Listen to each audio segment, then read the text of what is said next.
Did you know that 80% of businesses don't get sold? And there's not actual real data on that, but if you research it, that's what all the articles say. I'm going to tell you, I would say it's closer to 90% of businesses can't sell.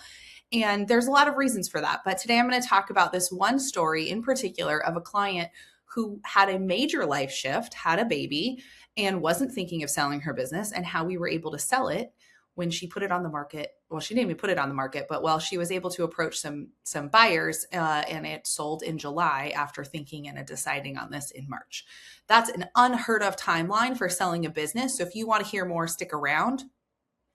I am Natalie Cook, the owner of Finance Fight Club, and all I do is talk about finance. So let me back up and tell you this story. So this client owned a gym. I worked with her for over 3 years. A lot of our conversations were about how to get more money to her, how to pay off some debt. But while we were doing that, with the beauty of having a fractional CFO is that we're looking at all the books regularly. And that is number one, when you're going to sell a business, your financials have to be clean and tell the right story. And because she had been doing that for 3 years, this process went very quick. So let's go step by step. So she'd been working with me. We met on a quarterly basis to run through her business, and we would talk about everything from letting people go or shifting the schedule or raising prices. But primarily, we also looked at the actuals of the business every single time we met. And I will say that hands down, if there was one thing having a fractional CFO provides you that you may not be getting, is that accountability to review what's actually happening in your business. Having someone sit with you and say, hey, what happened to your revenue this month? What happened to your expenses? Why is this expense a little bit high? Why is it a little bit low? Even that, at its very least, which I would say is not even like in our service pack. I mean, it's in our service package, but it's implied. It's not like we will sit with you and talk through your financials, is the number one benefit of having a fractional CFO. And I'm going to explain exactly why in this story. So we've been working together for 3 years. She had a baby. And I think to make this story even more appropriate, she had a baby at 38. That's a big life shift. That's different than having a baby at 25, in my opinion. I have had a baby at 31 and 38, I think, and in the middle. And those are different changes. There's different things that come about when you have a baby, depending on how old you are. And that was a big shift for her. And so when we met after she'd had the baby, she's like, I don't want to make any decisions. I don't want to know what's next. I'm trying to get through this. And I know that this is a big shift. So kind of like, if you lose a loved one, you don't make any major life shifts for 6 months because you know that you're going through that. And that was her mindset. She had told me in this conversation that 2 of her former instructors were interested in buying a gym. And I said, you know what?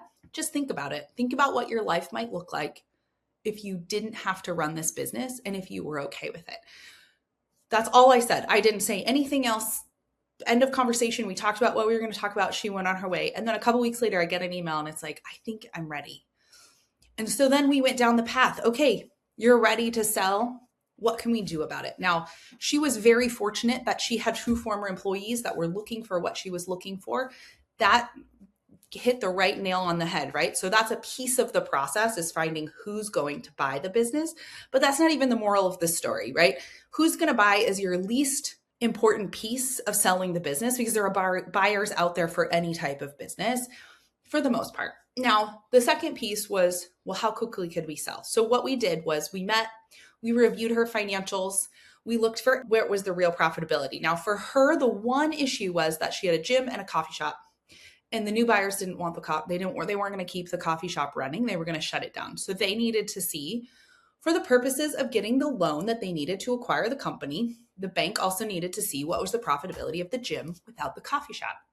Now, because her books were so clean and because I had been working with her for so long, we didn't even have to do anything. Like, I don't do any bookkeeping, but for her, it was 20 minutes of me going to fix a couple things in her bookkeeping. And then I pulled the financials and I was able to build some presentations. That took longer than 20 minutes.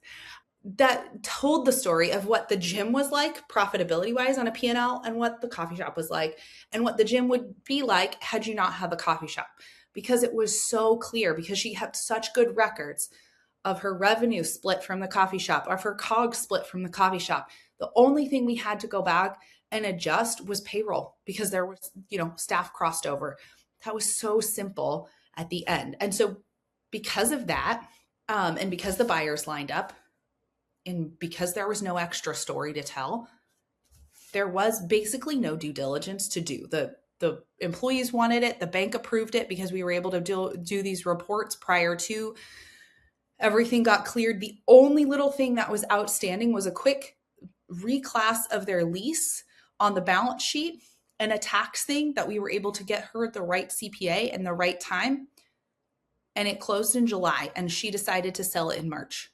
Now, this is an unheard of timeline. So if you're like, oh, I want to sell my business tomorrow, it's probably 18 months to 2 years out from the time that you're thinking of selling to the time that you're going to sell. So if you want to sell it in 4 months, you got to prep now as if you're going to sell it tomorrow and get ready. And this story was just an amazing thing. So like now she gets to go hang out with her baby. She got to do what she wanted to do, and she got to sell this business. So if you're there, reach out to us. We would love to take a look at your business and tell you where the gaps are from a financial perspective that would help you close a sale faster. The big things to pay attention to are, can you review your financials? Do you have multiple lines of business in one bookkeeping system and software that, maybe you need different lines of revenue and different lines of COGS, and you need your employees categorized differently? Those are the big things where if you're trying to sell something that could be split into multiple entities and it's not clear where those expenses are going, that's going to hang up a sale. The other things are messy balance sheets. So that's a big one that I see constantly is messy balance sheets. Also a big indicator that your bookkeeping is off. If you have any of those questions, reach out to my team. There are links in the show notes below. And as a little disclaimer, this is for entertainment purposes only. Please talk to an advisor about your specific situation and do not rely on these videos for any financial, tax, legal, or health, whatever other advice you think this might be giving you. It's not. It's entertainment. Have a great day. Thank you.